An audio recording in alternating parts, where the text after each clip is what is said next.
드립니다. 아멘. 오늘 말씀은 마태복음 27장입니다. 마태복음 27장 45절 46절 두 절 말씀 보겠습니다. 마태복음 27장 45절 46절입니다. 마태복음 27장 45절 46절 두 절 말씀 보겠습니다. 45절부터 같이 읽겠습니다.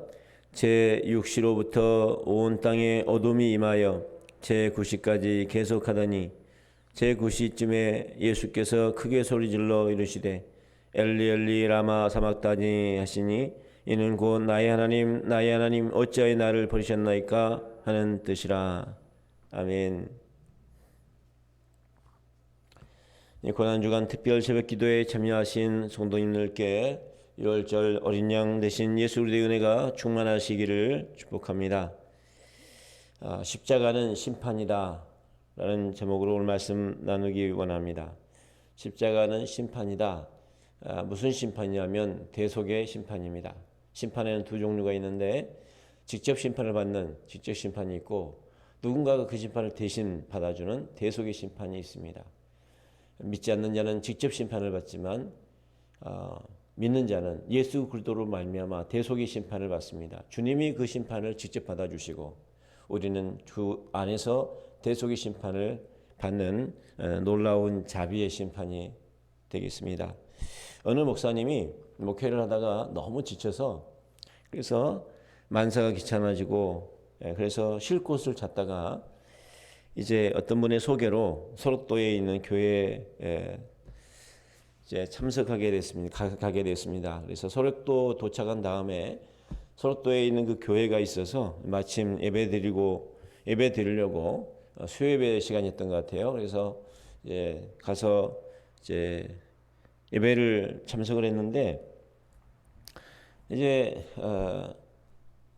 예배가 이제 거의 끝날 때쯤이 되고 통성기도가 이제 진행이 되고 있는데 통성기도를 하는 사람들 가운데서 누군가가 바로 근처에 있는 분이 이렇게 기도한 소리가 들리는데 남자 목소리가 들리는데 주님의 은혜를 이렇게 찬양하면서 어떻게 이렇게 큰 은혜를 주시느냐고 하면서 이렇게 통곡하면서 감사기도를 부르짖는데 웬 직원이나 봉사자인가 보다라고 생각을 했습니다. 근데 하도 너무 이렇게 소리가 크고 그래서 잠깐 이렇게 뒤돌아봤더니 남자인데 머리카락도 없고 눈도 눈썹도 다 빠져 있고 또 콧구멍도 다 그 문드러져 있고 콧물도 그래 막 흘러나오고 입도 돌아가 있고 그런데 그렇게 막 몸부림치면서 울부짖는데 얼굴도 불에 탄 것처럼 일그러져 있고 근데 그 모습이 너무 충격을 받아가지고 이 목사님도 같이 울면서 발악을 하면서 기도를 하기 시작했습니다. 그러고 나서 이제 시간이 한참 지난 다음에 보니까 그렇게 울면서 기도하던 그 감사하던 그 분이 발목을 끌면서 발목도 없는 그 몸으로 마룻바닥을 끌면서 교회당을 이제 나가는 것을 느끼고 목사님이 이제 그분을 따라가면서 물었습니다. 하나님 신뢰하는데 무엇이 그리 고맙습니까?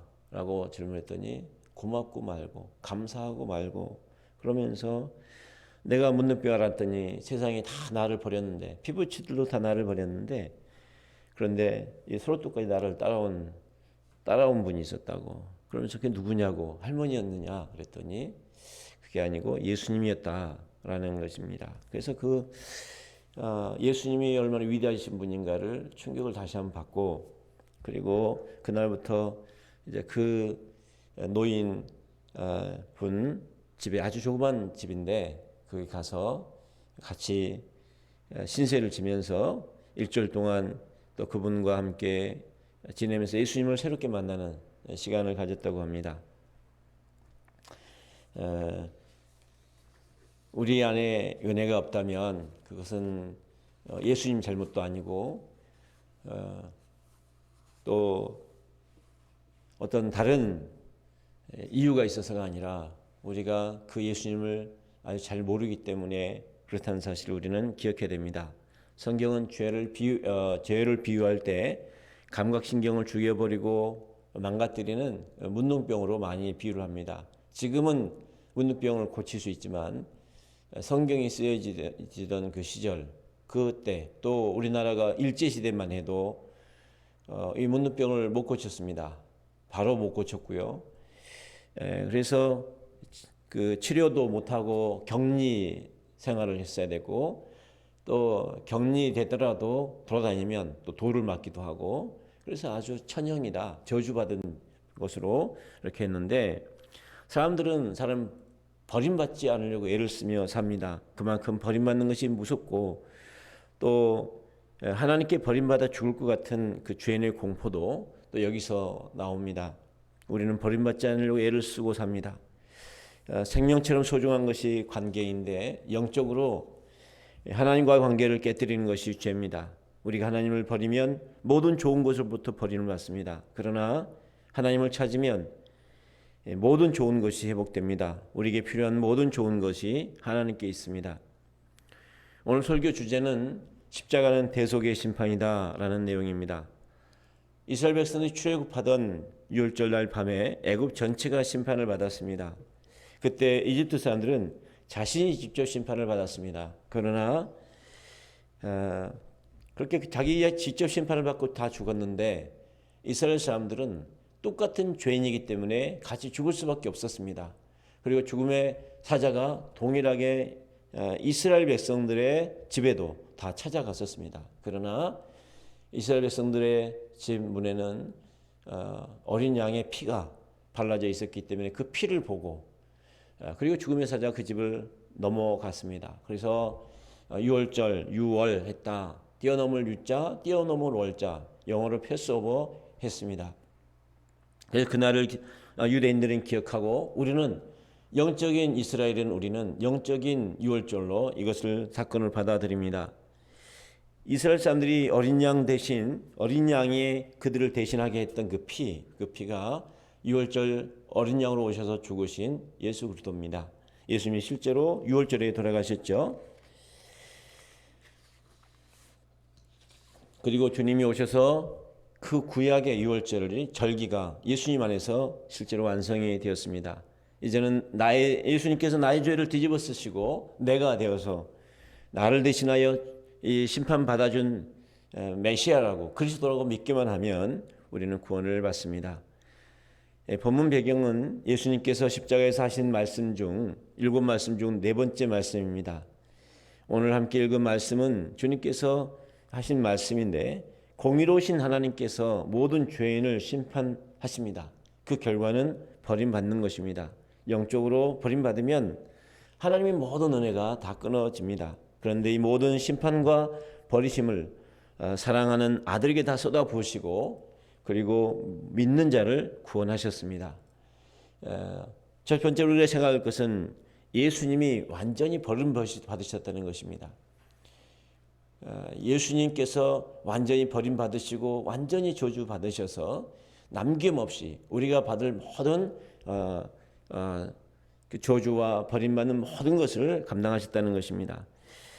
6시부터 9시까지 해가 어두워지고 그리고 온 세상이 깜깜해졌습니다.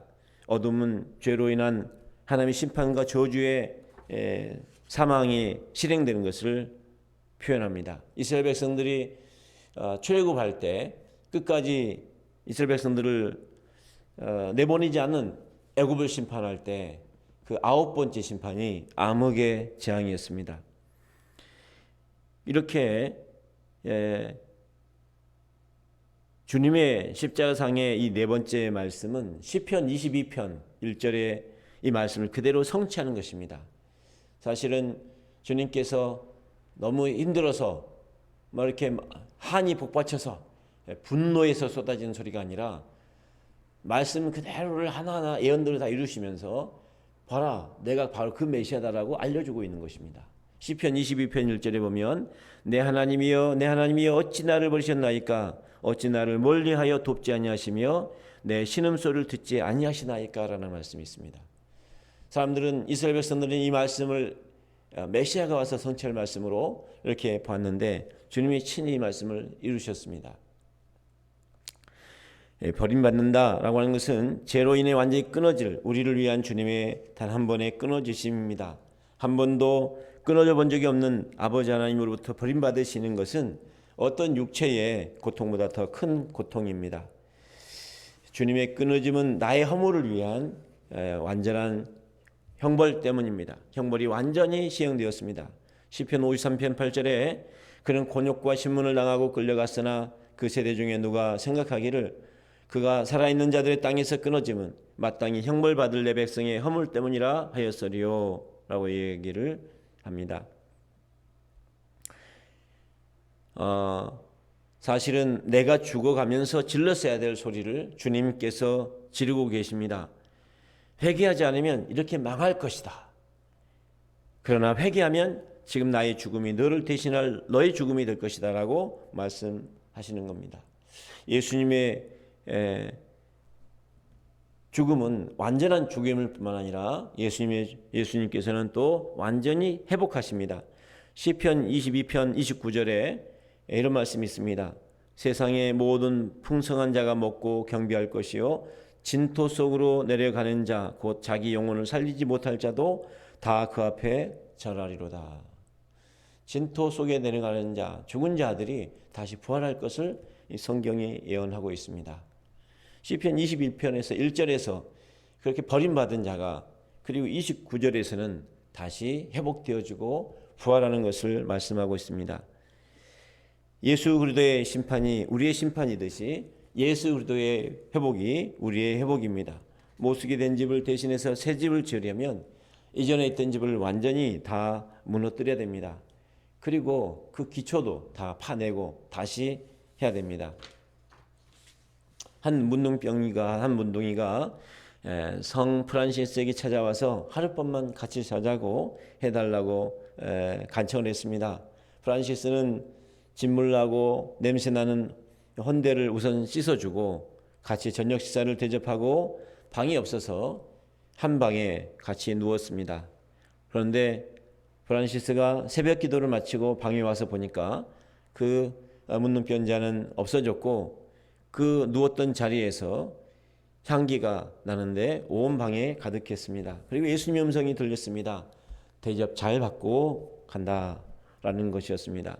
프란시스는 나병 환자와 함께 잔줄을 알았는데 주님과 잠자리를 같이 했다는 사실을 알고 놀라서 감격하였습니다.